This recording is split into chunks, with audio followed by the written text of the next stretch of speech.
ओम नमो भगवते वासुदेवाय। ओम नमो नारायणाय। श्रीमद् भागवत गीता अथ द्वितीयो अध्याय। दूसरा अध्याय। संजय उवाच। संजय बोले, उस प्रकार करुणा से व्याप्त और आंसुओं से पूर्ण तथा व्याकुल नेत्रों वाले शोक युक्त उस अर्जुन के प्रति भगवान मधुसूदन ने यह वचन कहा। श्री भगवान उवाच। श्री भगवान बोले, हे अर्जुन, तुझे इस असमय में यह मोह किस हेतु से प्राप्त हुआ? क्योंकि ना तो यह श्रेष्ठ पुरुषों द्वारा आचरित है, न स्वर्ग को देने वाला है और न कीर्ति को करने वाला ही है। इसलिए हे अर्जुन, नपुंसकता को मत प्राप्त हो, तुझमें यह उचित नहीं जान पड़ती। हे परंतप, हृदय की तुच्छ दुर्बलता को त्याग कर युद्ध के लिए खड़ा हो जा। अर्जुन उवाच। अर्जुन बोले, हे मधुसूदन, मैं रणभूमि में किस प्रकार बाणों से भीष्म पितामह और द्रोणाचार्य के विरुद्ध लड़ूंगा, क्योंकि हे हरिसूदन, वे दोनों ही पूजनीय हैं। इसलिए इन महानुभाव गुरुजनों को ना मारकर मैं इस लोक में भिक्षा का अन्न भी खाना कल्याणकारक समझता हूँ, क्योंकि गुरुजनों को मारकर भी इस लोक में रुधिर से सने हुए अर्थ और कामरूप भोगों को ही तो भोगूंगा। हम यह भी नहीं जानते कि हमारे लिए युद्ध करना और ना करना इन दोनों में से कौन सा श्रेष्ठ है, अथवा यह भी नहीं जानते कि उन्हें हम जीतेंगे या हमको वे जीतेंगे। और जिनको मारकर हम जीना भी नहीं चाहते, वे ही हमारे आत्मीय धृतराष्ट्र के पुत्र हमारे मुकाबले में खड़े हैं। इसलिए कायरता रूप दोष से उपत हुए स्वभाव वाला तथा धर्म के विषय में मोहित हुआ मैं आपसे पूछता हूँ कि जो साधन निश्चित कल्याणकारक हो वह मेरे लिए कहिए, क्योंकि मैं आपका शिष्य हूँ। इसलिए आपके शरण हुए मुझको शिक्षा दीजिए, क्योंकि भूमि में निष्कंटक धन धान्य संपन्न राज्य को और देवताओं के स्वामित्व को प्राप्त होकर भी मैं उस उपाय को नहीं देखता हूँ जो मेरी इंद्रियों के सुखाने वाले शोक को दूर कर सके। संजय उवाच। संजय बोले, हे राजन, निद्रा को जीतने वाले अर्जुन अंतर्यामी श्री कृष्ण महाराज के प्रति इस प्रकार कहकर फिर श्री गोविंद भगवान से युद्ध नहीं करूंगा, यह स्पष्ट कहकर चुप हो गए। हे भरतवंशी धृतराष्ट्र, अंतर्यामी श्री कृष्ण महाराज दोनों सेनाओं के बीच में शोक करते हुए अर्जुन को हंसते हुए से ये वचन बोले। श्री भगवान उवाच। श्री भगवान बोले, हे अर्जुन, तू ना शोक करने योग्य मनुष्यों के लिए शोक करता है और पंडितों के से वचनों को कहता है, परंतु जिनके प्राण चले गए हैं उनके लिए और जिनके प्राण नहीं गए हैं उनके लिए भी पंडित जन शोक नहीं करते। ना तो ऐसा ही है कि मैं किसी काल में नहीं था, तू नहीं था, अथवा ये राजा लोग नहीं थे, और ना ऐसा ही है कि इससे आगे हम सब नहीं रहेंगे। जैसे जीवात्मा की इस देह में बालकपन, जवानी और वृद्धावस्था होती है, वैसे ही अन्य शरीर की प्राप्ति होती है। उस विषय में धीर पुरुष मोहित नहीं होता। हे कुंती पुत्र, सर्दी, गर्मी और सुख दुख को देने वाले इंद्रिय और विषयों के संयोग तो उत्पत्ति, विनाशशील और अनित्य हैं। इसलिए हे भरत, उनको तू सहन कर, क्योंकि हे पुरुष श्रेष्ठ, दुख सुख को समान समझने वाले जिस धीर पुरुष को ये इंद्रिय और विषयों के संयोग व्याकुल नहीं करते, वह मोक्ष के योग्य होता है। असत वस्तु की तो सत्ता नहीं है और सत का अभाव नहीं है। इस प्रकार इन दोनों का ही तत्वज्ञानी पुरुषों द्वारा देखा गया है। नाश रहित तो तू उसको जान जिससे ये संपूर्ण जगत दृश्य वर्ग व्याप्त है। इस अविनाशी का विनाश करने में कोई भी समर्थ नहीं है। इस नाश रहित अपरम में नित्य स्वरूप जीवात्मा के ये सब शरीर नाशवान कहे गए हैं। इसलिए हे भरतवंशी अर्जुन, तू युद्ध कर। जो इस आत्मा को मारने वाला समझता है तथा जो इसको मरा मानता है, वे दोनों ही नहीं जानते, क्योंकि ये आत्मा वास्तव में ना तो किसी को मारता है और ना किसी के द्वारा मारा जाता है।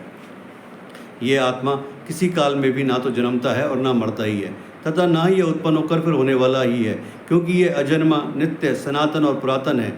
शरीर के मारे जाने पर भी ये नहीं मारा जाता। हे प्रतापपुत्र अर्जुन, जो पुरुष इस आत्मा को नाश रहित, नित्य, अजन्मा और अव्यय जानता है, वह पुरुष कैसे किसको मरवाता है और कैसे किसको मारता है। जैसे मनुष्य पुराने वस्त्रों को त्याग कर दूसरे नए वस्त्रों को ग्रहण करता है, वैसे ही जीवात्मा पुराने शरीरों को त्याग कर दूसरे नए शरीरों को प्राप्त होता है।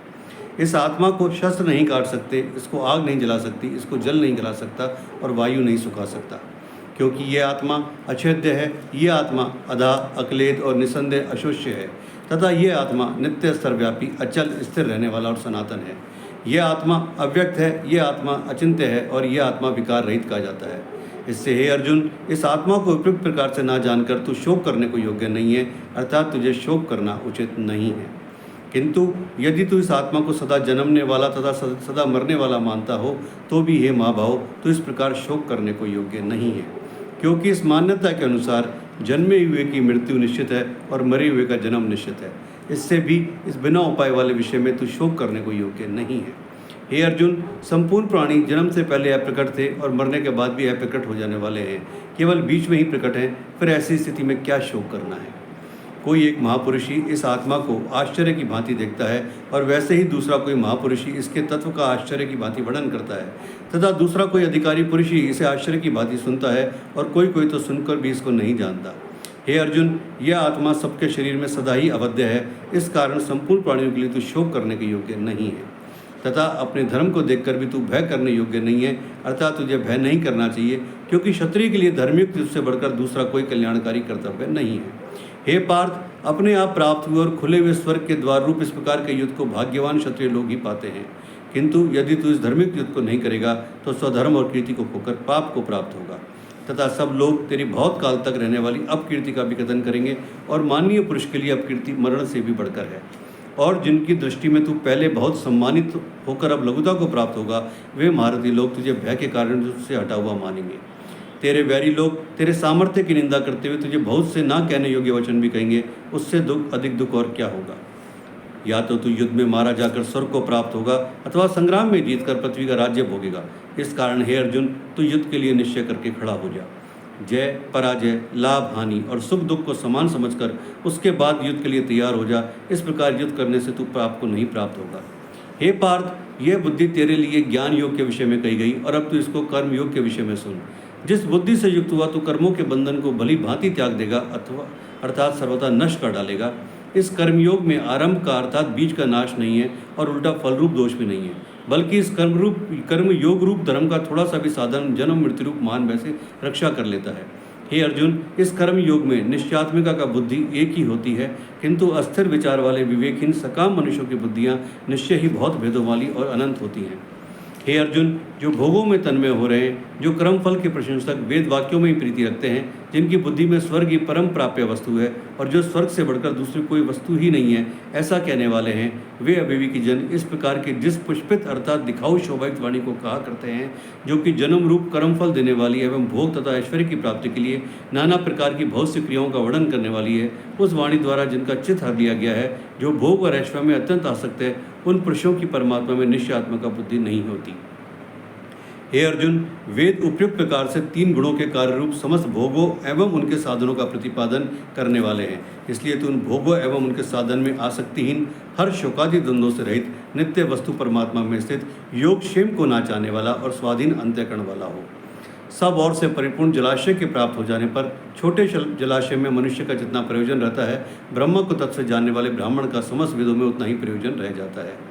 तेरा कर्म करने में ही अधिकार है, उसके फलों में कभी नहीं, इसलिए तू कर्मों के फल का हेतु मत हो, तथा तेरे कर्म न करने में भी आसक्ति ना हो। हे धनंजय, तू आसक्ति को त्याग कर तथा सिद्धि और असिद्धि में समान बुद्धि वाला होकर योग में स्थित हुआ कर्तव्य को कर्म समत्व भी योग कहलाता है। इस समत्व बुद्धि योग से सकाम कर्म अत्यंत ही निम्न श्रेणी का है, इसलिए हे धनंजय, तू सम बुद्धि में ही रक्षा का उपाय ढूंढ, अर्थात बुद्धि योग का ही आश्रय ग्रहण कर, क्योंकि फल के हेतु बनने वाले अत्यंत दीन है। सम बुद्धि युक्त पुरुष पुण्य और पाप दोनों को इसी लोक में त्याग देता है, अर्थात उनसे मुक्त हो जाता है। इससे तू समत्व रूप योग में लग जा। यह समत्व रूप योग ही कर्मों में कुशलता है, अर्थात कर्म बंधन से छूटने का उपाय है, क्योंकि सम बुद्धि से युक्त ज्ञानीजन कर्मों से उत्पन्न होने वाले फल को त्याग कर जन्म रूप बंधन से मुक्त हो निर्विकार परम पद को प्राप्त हो जाते हैं। जिस काल में तेरी बुद्धि मोहरूप दलदल की भली भांति पार कर जाएगी, उस समय तू सुने हुए और सुनने में आने वाले इस लोक और परलोक संबंधी सभी भोगों से वैराग्य को प्राप्त हो जाएगा। भांति भांति के वचनों को सुनने से विचलित हुई तेरी बुद्धि जब परमात्मा में अचल और स्थिर ठहर जाएगी, तब तू योग को प्राप्त हो जाएगा, अर्थात तेरा परमात्मा से नित्य संयोग हो जाएगा। अर्जुन उवाच, अर्जुन बोले, हे केशव, समाधि में स्थित परमात्मा को प्राप्त हुए स्थिर बुद्धि पुरुष का क्या लक्षण है? वह स्थिर बुद्धि पुरुष कैसे बोलता है, कैसे बैठता है और कैसे चलता है? श्री भगवान उवाच, श्री भगवान बोले, हे अर्जुन, जिस काल में यह पुरुष मन में स्थित संपूर्ण कामनाओं को भली भांति त्याग देता है और आत्मा से आत्मा में ही संतुष्ट रहता है, उस काल में वह स्थित प्रज्ञ कहा जाता है। दुखों की प्राप्ति होने पर जिसके मन में उद्वेग नहीं होता, सुखों की प्राप्ति में जो सर्वथा निष्प्रह है तथा जिसके राग भय और क्रोध नष्ट हो गए हैं, ऐसा मुनि स्थिर बुद्धि कहा जाता है। जो पुरुष सर्वत्र स्नेह रहित हुआ उस शुभ या अशुभ वस्तु को प्राप्त होकर ना प्रसन्न होता है, ना द्वेष ग्रहण करता है, उसकी बुद्धि स्थिर है। और कछुआ सब ओर से अपने अंगों को जैसे समेट लेता है, वैसे ही जब यह पुरुष इंद्रियों के विषयों से इंद्रियों को सब प्रकार से हटा लेता है, तब उसकी बुद्धि स्थिर है, ऐसा समझना चाहिए। इंद्रियों के द्वारा विषयों को ग्रहण न करने वाले पुरुष के भी केवल विषय तो निवृत्त हो जाते हैं, परंतु उनमें रहने वाला आसक्ति निवृत्त नहीं होती। इस स्थित प्रज्ञ पुरुष की तो आसक्ति भी परमात्मा का साक्षात्कार करके निवृत्त हो जाती है। हे अर्जुन, आसक्ति का नाश न होने के कारण ये प्रमथन स्वभाव वाली इंद्रियां यत्न करते हुए बुद्धिमान पुरुष के मन को भी बलात् हर लेती हैं। इसलिए साधक को चाहिए कि वह उन संपूर्ण इंद्रियों को वश में करके समाहित हुआ मेरे प्राण होकर ध्यान में बैठे, क्योंकि जिस पुरुष की इंद्रियां वश में होती हैं उसी में उसकी बुद्धि स्थिर हो जाती है। विषयों का चिंतन करने वाली पुरुष की उन विषयों में आसक्ति हो जाती है। आसक्ति से उन विषयों की कामना उत्पन्न होती है और कामना से विघ्न में पड़ने से क्रोध उत्पन्न होता है। क्रोध से अत्यंत मूढ़ भाव उत्पन्न हो जाता है। मूढ़ भाव से स्मृति में भ्रम हो जाता है। स्मृति में भ्रम हो जाने से बुद्धि अर्थात ज्ञान शक्ति का नाश होता है और बुद्धि का नाश होने से यह पुरुष अपनी स्थिति से गिर जाता है। परंतु अपने अधीन किए हुए अंतःकरण वाला साधक अपने वश में की हुई राग द्वेष से रहित इंद्रियों द्वारा विषयों में विचरण करता हुआ अंतःकरण की प्रसन्नता को प्राप्त होता है। अंतःकरण की प्रसन्नता होने पर इसके संपूर्ण दुखों का अभाव हो जाता है और उस प्रशंसित वाले कर्म योगी की बुद्धि शीघ्र ही सब ओर से हटकर एक परमात्मा में भली भांति स्थिर हो जाती है। ना जीते हुए मन और इंद्रियों वाले पुरुष में निश्चयात्मक बुद्धि नहीं होती और उस अयुक्त मनुष्य के अंतःकरण में भावना भी नहीं होती तथा भावनाहीन मनुष्य को शांति नहीं मिलती और शांत रहित मनुष्य को सुख कैसे मिल सकता है। क्योंकि जैसे जल में चलने वाली नाव को वायु हर लेती है, वैसे ही विषयों में विचरती हुई इंद्रियों में से मन जिस इंद्रिय के साथ रहता है वह एक ही इंद्रिय इस अयुक्त पुरुष की बुद्धि को हर लेती है। इसलिए हे माँ भाव, जिस पुरुष की इंद्रियां इंद्रियों के विषयों से सब प्रकार की निग्रह की हुई है उसकी बुद्धि स्थिर है। संपूर्ण प्राणियों के लिए जो रात्रि के समान है उस नित्य ज्ञान स्वरूप परमात्मा की प्राप्ति में स्थित प्रज्ञा योगी जागता है और जिस नाशवान संसारिक सुख की प्राप्ति में सब प्राणी जागते हैं, परमात्मा तत्व जानने वाले पुरुष के लिए वह रात्रि के समान है। जैसे नाना नदियों के जल सब ओर से परिपूर्ण अचल प्रतिष्ठा वाले समुद्र में उसको विचलित ना करते हुए ही समा जाते हैं, वैसे ही सब भोग जिस स्थित प्रज्ञा पुरुष में किसी प्रकार का विकार उत्पन्न किए बिना ही समा जाते हैं, वही पुरुष परम शांति को प्राप्त होता है, भोगों को चाहने वाला नहीं। जो पुरुष संपूर्ण कामनाओं को त्याग कर ममता रहित, अहंकार रहित और स्पृहा रहित वह विचरता है, वही शांति को प्राप्त होता है, अर्थात वह शांति को प्राप्त है। हे अर्जुन, यह ब्रह्म को प्राप्त हुए पुरुष की स्थिति है।